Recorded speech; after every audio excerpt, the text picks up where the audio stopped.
sahabat seni, hari ini kita akan menyaksikan salah satu pameran terbesar di Indonesia, yaitu Indonesian Women Artist ketiga. Pameran ini merupakan pameran yang ketiga sejak dilaksanakan pada tahun 2007. Nah, hebatnya pada pameran ini kita menampilkan 10 perempuan perupa Indonesia dengan karya dan capaian yang sangat optimal. Dari 10 seniman tersebut kita bisa baca nama-nama perupanya. Ada Rahmayani, Bibiana Lee, Dolores Asinaga, Dian Anggraini, Indah Arsyad, Melati Suryodarmo, Melal Yasma, Nunung WS, Sri Astari Rashid, dan Tita Ruby. Mereka menampilkan karya-karya terbaik yang diciptakan selama 2 dekade, baik yang berangkat dari tema-tema budaya, tema-tema sosial, masalah kesenjangan, diskriminasi, juga masalah perdamaian dan masalah multicultural. Isu-isu tersebut menjadi sangat menarik karena 10 perempuan perupa ini menampilkannya dengan pendekatan dan gaya yang berbeda.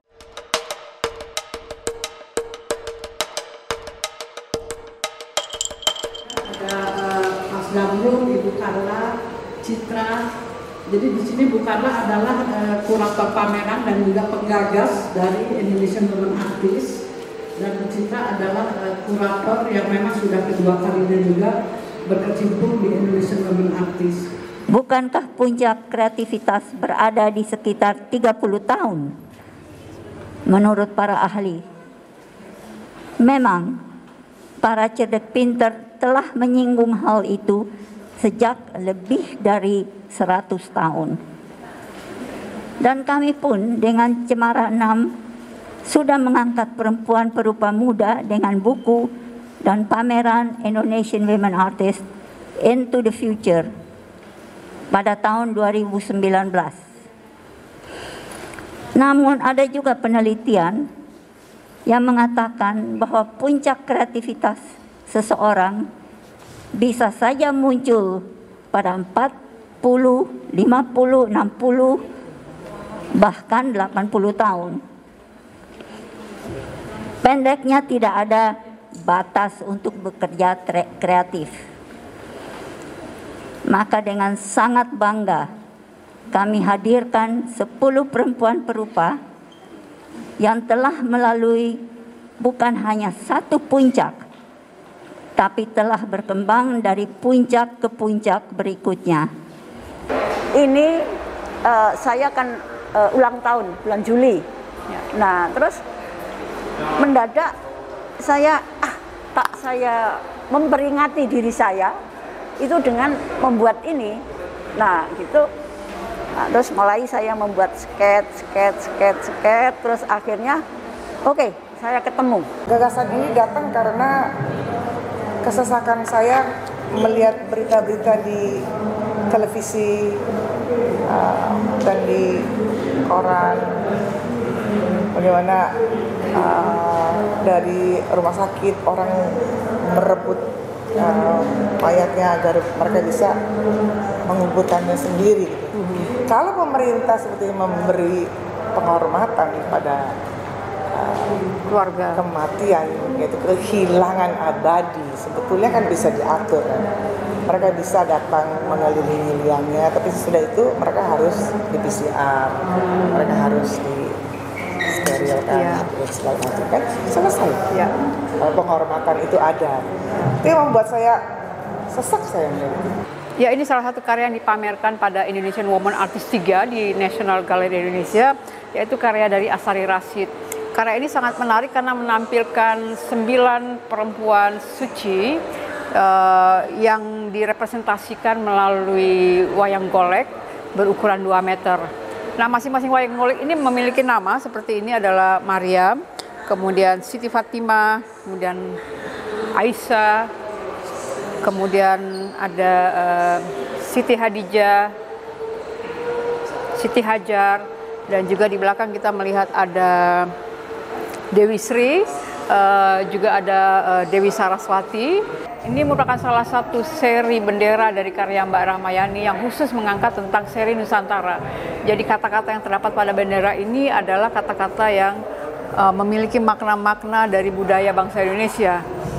Nah, karya ini sangat menarik karena bagaimana seniman menghadirkan bendera itu sebagai sebuah media komunikasi dan juga sebagai media dalam konteks pemberdayaan komunitas, dan juga bagaimana melalui bendera ini persoalan-persoalan di masyarakat itu bisa terpecahkan.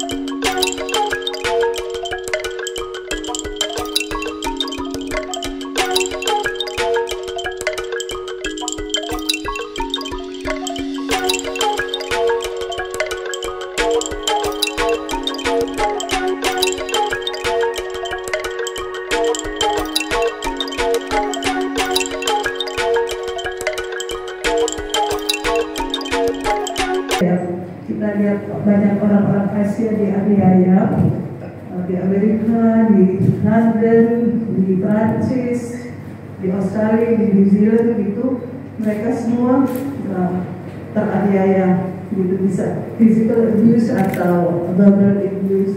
Jadi ini Samsak dipakai sebagai metafor untuk melambangkan Samsak kan kita biasa jadi target. Dan ini adalah biji pala yang di-plating emas. Emasnya yang lapisan pertama 24 karat, yang lapisan kedua 18 karat.